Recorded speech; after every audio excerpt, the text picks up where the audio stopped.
Қолымды кесіп алып операция жасадым, жандарым ау. Сол үшін көп видео саламай қалдым. Ато сұрап кеттіңіздер, Диана, саған не болды, неге видео салмай кеттің деп. Енді ғана гипсті алып жақсы болып қалдым. Жаймен көбірек видео салуға оралам енді.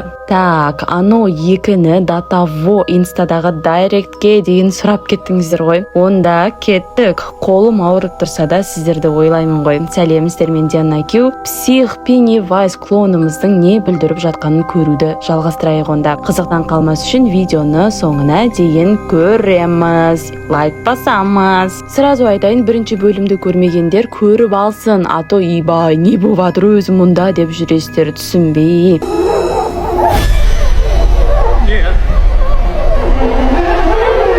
Естеріңізде болса, бірінші бөлім балалардың 27 жылдан соң қайтан оралы Пеннивайздың быт-шытын шығарамыз деп қолдарын кесіп, қандарын ағызғанынан бітіп еді. Арадан 27 жыл өтеді. Екі бір-біріне ғашық андай жігіттер паркте қыдырып мәз болып жүргенде, бұзықтар келіп оларға тиісіп, ұрып, біреуін суға лақтырып түсіріп жібереді. Анау екінші жігіт, "Өлә, мен сені құтқарам" деп төменге түссе, бір клоунның жігітті ұстап алып, оны тістеп жегенін көреді. Сол жағдайды барлық балалар біліп, естіп, "Все, болды, қайтып келеміз" деп бір-біріне хабарласып жинала бастайды. Бірақ бәрі қорқып, паника болып жатыр. Барайын ба, жоқ па, өліп қалмаймыз ба дегендей. Алайда арасындағы бір жігіт клоун қайтып келді дегенді естіп, қатты қорққаннан соңғы хат жазып қалдырып өз-өзіне қол жұмсайды. Ал мына қыз естеріңізде ғой, дұрыс па? Бірінші бөлімде оны қалай папасы қинап жатқанын көріп едік. Енді бұл бөлімде де ол тура папасы сияқты оны постоянно ұрып қинайтын жігітке тұрмысқа шыққан екен. Ал әкесін өлтірген ана бұзық жігітше, ол өлмеген екен. Өз әкесін өлтіргені үшін түрмеге отырып, кейін психбольницаға жатып шыққан болып шықты. Міне мына еркек дәл соның үлкейген кезі. Сол бірінші болып клоунның қызыл шарын көреді. Бір уақытта кроваттың астынан дыбыс естіп барса, астынан бабах деп зомби шығады. Міне наконец бәрі бір столда жиналып отыр. 27 жыл алдын бір-бірімізге уәде беріп едік. Клоун қайттан оралды. Енді тек кішкентайларды ғана емес, даже үлкен адамдарды да жеп бастапты. Давайте бұл жолы оны шынымен жоқ қылайық. Не істейміз, қалай жасаймыз деп жоспар құра бастайды. Клоун оларды күткен ау деймін. Столдың үстінде біртүрлі бірдеңелер басталып кетеді. Бай, не мыналар? Чоза құбыжықтар. Сөйтіп сыртқа шығып, ойбай, мен қорқам, өлгім келмейді деп көбісі кетіп қалады. Тек осы екеуі ғана қалады. Сөйтіп енді екеуі ғана болып клоунға қарсы план құра бастайды. Ізденіп қараса, клоун ано негізі бұрында аспаннан байқаусызда жерге құлаған мақұлық екен. Өзге ғаламшарлық па бірдеңе. Енді оны жер бетінен бүтіндей жоқ қылудың жолы ол тек арнайы ритуал жасау ғана екен. Ал басқа достар болса отельге келіп, болды, жолға шығамыз, кетеміз деп жатқанда, қыз, мен күнде жаман түс көремін, қиналып кеттім, түсімде адамдардың өліп жаман болып жатқанын көремін деп жылап қалады. Ал жігіттер болса, уайымдама, есіңде ме, сені клоун гипноздап қойып еді. Сол үшін жаман түстер көріп жүрсің ғой, мән берме, ештеңе қылмайды дейді. Сөйтіп сонда да бәрі қосылып, қайттан қой, олай қорқып қалғандай кетіп қалмайық, мәңгіге клоунды жоқ қылайық, ата ол бізді өлтіріп тынады деп шешім қабылдайды. Тағы да бәрі осы жерге жиналып, ритуалды қалай жасаймыз, оны жасау үшін бізге біреуді құрбандыққа шалу керек қой. Бірінші бәріміз 27 жыл алдын не болған есімізге түсіріп, қана ары қарай шабуыл жасай аламыз деп бәрі бөлініп кетеді.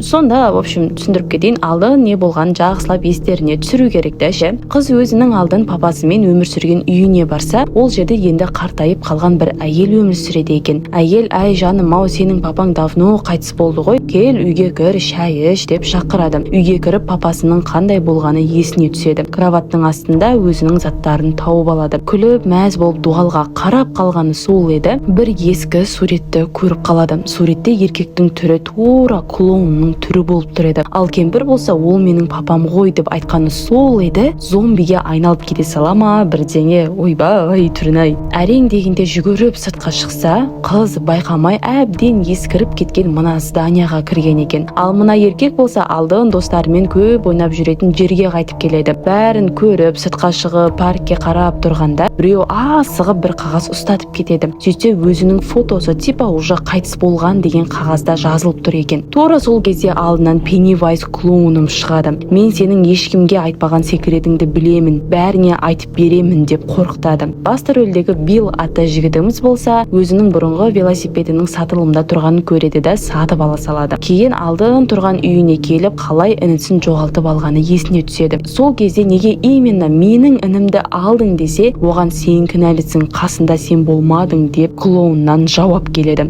Енді бұл жолы тағы да канализациядан інісінің дыбысы естиді да, інісі оған қағаз кемені беріп тұр екен. Соны алайын дегенде көптеген кішкентай қолдар жігітті ұстап алып астына тартып бастайды. Жігіт әрең дегенде олардан құтылады да орнынан тұрса, мына кішкентай жігітті көріп қалады. Сөйтсе бұл кішкентай жігіт Биллдің алдын тұрған үйіне көшіп келген екен. Мен де ваннадан көп дыбыс естеймін деп айтса, өлі қашыңдар, бұл жерден көшіп кетіңдер деп айқайлай бастайды. Енді томпақ жігітімізге келейік. Ол бәрін есіме түсірейін деп мектепке келеді да, көзіне қыз көрінеді. Алайда басы жанып кетемей, бірдеңе клоун болып шығады ғой в общем. Ал мына еркек болса аптекаға келеді да, оған да әрдеңе есіне түсіп көзіне көріне бастайды. Подвалда тұрған жерінен тағы да монстр шабуыл жасайды. Фуй, тілінің ұзындай. Тілің 2 метр деген сөз осыдан айтылған ау.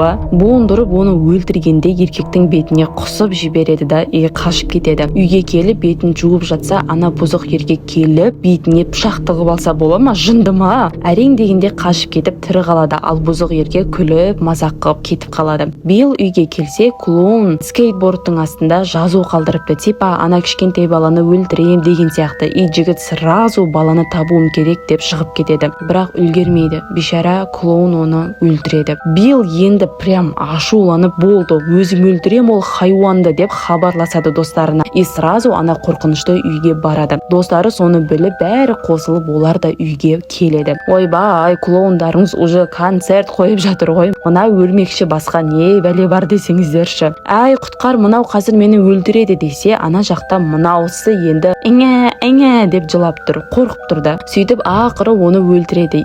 Билл неге көмектеспедің деп ұрсып береді. Кейін бәрі прям астына түскенде тағы да енді осындай монстрлар шабуыл жасай бастайды. Бәрі жабылып қызды құтқарып қалады. Сөйтіп тағы да астына түсіп, сонша айтқан ритуалдарын жасап бастайды. Типа ол ритуал клоунның шын келбетін көрсетуі керек екен. Әркім отқа әртүрлі заттар тастап, қол ұстасып тұрғаны сол еді. От өзімен өзі өшіп қала салады да, төбеден ана 3 түрлі басқа жарық кеп түседі де, ана ыдыстың ішіне кіріп кетіп, кейін сол ыдыстан дәу қызыл шар өсіп шығады. Бәрі ура, клоунды өлтірдік деп ойлап еді, алайда жоқ. Міне клоунның өзі де келді. Сөйте алдын басқа адамдар дәл сол ритуалды жасаған екен. Клоунды өлтіреміз деп, алайда ештеңе де болмаған екен. Ол жайлы мына еркек білген, бірақ ешкімге ештеңе айтпапты. Болды, біткен жеріміз осы деп бәрі қашып бастайды, бірақ Пеннивайз гипнозын бастап кетеді ғой ше. Әркім әртүрлі жерге тап болады. Билл өзінің подвалына тап болады да, тағы да інісін көреді. Інісі менің өлтіргеніме сен кінәлісің, сен маған қарамадың деп айтады. Ал қызы болса мектептің туалетіне тап болады. Унитаздан қан атылып жатыр. Үйтіп ол да аман қалып шығып кетеді әйтеуір. Ал мыналар болса тағы да 3 есіктің алдына тап болады. Барлығын ашып көреді, алайда еш қайсынан да шығып кетуге болмайды екен. Мұнда болса клоун өлтірейін деп тұрғанда очкаригіміз анауны тоқтатып қалады. Бейшара клоун оған гипноз жасап бір жайында қатайып тұрып қалады. Мұнда болса қолына қару ұстап алып, бұл точно клоунды өлтіру керек деп оның аузына қарай атып жібереді. Гипнозды алып жатқан еркек сразу өзіне келеді.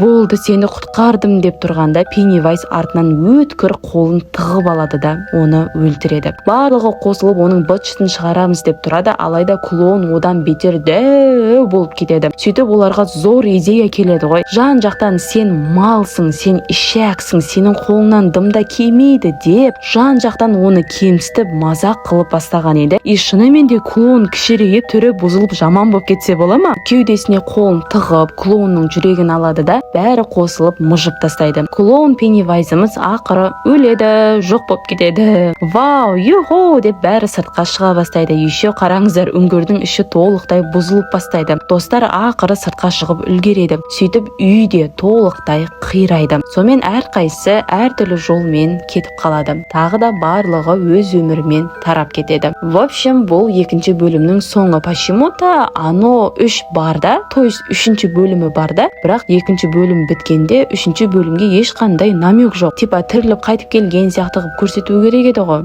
Білмеймін енді. Так, давайте, егер мені тезірек ано 3-ті салсын десеңіздер, онда көп комментарий жазамыз, лайкты көбейтіп тастаймыз, просмотрды көбейтіп тастаймыз, достарымызға әртүрлі жерге таратамыз. И әрине каналға тіркелеміз. Қолым негізі қатты кесілді, бірақ сонда да сіздерді ойлап, барынша әйтеуір қолдан келгенше видео жасап жатырмын. Дарбызды кесем деп кесіп алдым ғой қолымды ше, ужас. Ал сіздермен болған Диана Q, келесі роликте кездескенше.